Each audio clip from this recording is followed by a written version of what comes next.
మెదక్ జిల్లా వెల్దుర్తి మండలం మన్నేవారి జలాల్పూర్ గ్రామంలోని శ్రీ కాళికామాత దేవాలయంలో సోమవారం ప్రత్యేక పూజలు నిర్వహించారు. కార్తీక మాసం అమావాస్యను పురస్కరించుకుని అమ్మవారికి పంచామృతాలతో అభిషేకాలు, అష్టోత్తర నామాలతో పూజా కార్యక్రమం చేశారు. రంగురంగుల పూలమాలలు, పట్టు వస్త్రాలతో అమ్మవారిని అందంగా అలంకరించి ధూపదీప నైవేద్యాలు సమర్పించి భక్తులకు దర్శనం కల్పిస్తున్నారు. అమ్మవారికి ప్రత్యేక పూజలు అనంతరం భక్తులకు తీర్థ ప్రసాద వితరణ, అన్నదాన కార్యక్రమాన్ని ఏర్పాటు చేశారు. పెద్ద ఎత్తున భక్తులు ఈ కార్యక్రమంలో పాల్గొని అమ్మవారి విశేష పూజలు నిర్వహించి అన్న ప్రసాదాన్ని స్వీకరించారు. ఈ కార్యక్రమంలో ఆలయ వ్యవస్థాపకులు సత్యనారాయణ, గౌరవ అధ్యక్షులు రామారావు, అమ్మవారికి అభిషేకం, అలంకరణ దాతలుగా ముందుకు వచ్చిన నందు, అరుణ, జనార్దన్ రెడ్డి మరియు కమిటీ మెంబర్స్, గ్రామ ప్రజలు పాల్గొన్నారు. శ్రీమాత్రే నమః. ప్రతి నెల వారి మాస అమావాస్య సందర్భంగా ఇప్పటి వరకు ఈరోజు అప్రతిహతంగా నభూతో నభవిష్యతి అనే విధంగా అద్వితీయంగా, అమోఘంగా, అనిర్వచనీయంగా మా గురుస్వామి అయినటువంటి శ్రీ కావేరి సత్యనారాయణ గారి యొక్క ఆధ్వర్యంలో మన్నెవారి జలాల్పూర్ గ్రామస్తుల సహకారంతో మరియు భక్తగ్రేసరుల యొక్క సంపూర్ణమైనటువంటి వారి శాఖ మాకు ఎంతో ఆనందం.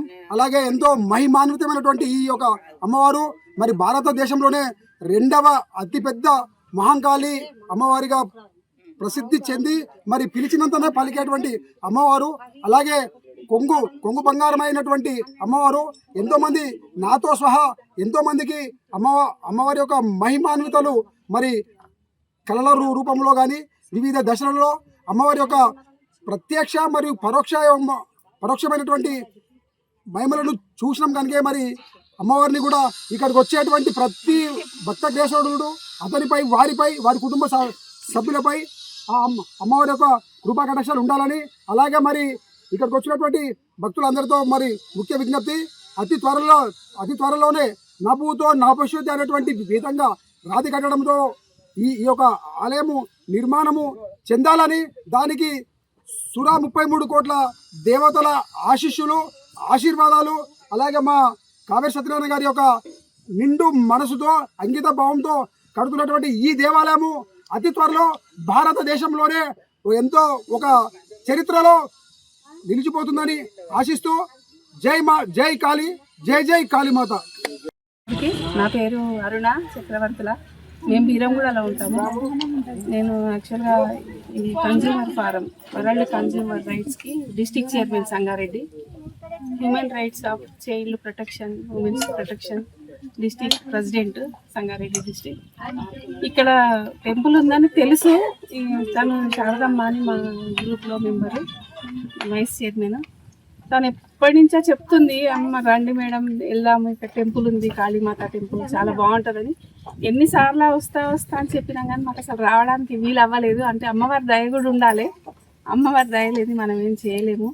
ఈరోజు కుదిరింది అమావాస్య, మేడం రండి, అభిషేకాలు బాగా అయిపోయి మంచిగా అయిపోయి మీరు రండి, ఒక్కసారి చూస్తే మీకు తెలుస్తుంది అని చెప్పేసి తను అనడం వల్ల సరే మేము వెళ్దాం కంపల్సరీ అని చెప్పేసి ఈరోజు రావడం జరిగింది. ఇక్కడికి వచ్చినాక తెలుస్తుంది అమ్మవారు ఎంత పవర్ఫుల్. అమ్మవారి దగ్గరకు వచ్చిన తర్వాత అసలు మాకు కూడా ఎట్లనో అనిపిస్తుంది. అసలు చాలా ఇక్కడ ప్రశాంతంగా ఉంది, వాతావరణం కూడా ప్రశాంతంగా ఉంది. తను చెప్పిన ప్రకారం అమ్మవారికి ఎంత మహిమ ఉందో కూడా అర్థమవుతుంది. చాలా నచ్చింది. మేము కూడా మా వంతు సహాయం కూడా మేము చేస్తాము. గుడి కడతా అంటుండ్రు కాబట్టి దానికి మేము కూడా ఏదైనా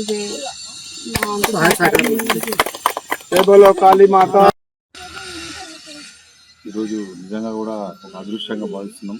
ఎందుకంటే కార్తీక అమావాస్య, దీపావళి మరుసటి రోజు అమ్మవారి కాళీమాత దర్శనం కావడం నిజంగా కూడా ఎంతో పుణ్యం అనుకుంటున్నాను.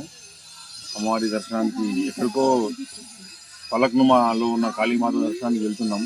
కానీ ఇంత దగ్గరలో నర్సాపూర్కు ఇంత దగ్గర ఇంత పెద్ద కార్యక్రమం ఇక్కడ అవుతుందని నిజంగా కూడా తెలిసి చాలా రోజుల నుంచి కూడా దూరంగా ఉంటున్నాం. అమ్మవారి ఆజ్ఞ లేనిది మనం సీమ కూడా కుట్టదు అన్నట్టుగా అమ్మవారు ఈరోజు మనకు అనుమతి ఇచ్చింది అమ్మవారి దర్శనానికి. అందుకే ఈరోజు వచ్చి దర్శనం చేసుకున్నాం కుటుంబ సమేతంగా. ఇక్కడ ఈ దేవాలయం ఇంత వడ్డింత అన్నట్టుగా ఒక పెద్ద దేవాలయంగా బాసిల్లాలని, ఇంకా ఎంతో పురోగతి పొందాలని, అమ్మవారి కృప అందరి మీద ఉండాలని, ఈ ఇక్కడ ప్రాంతం అంతా ప్రజలందరూ కూడా సుఖశాంతితో ఉండాలని కోరుకుంటూ తప్పకుండా అమ్మవారి సేవ చేసుకునే అవకాశం అమ్మవారు కల్పించాలని కోరుకుంటున్నాం.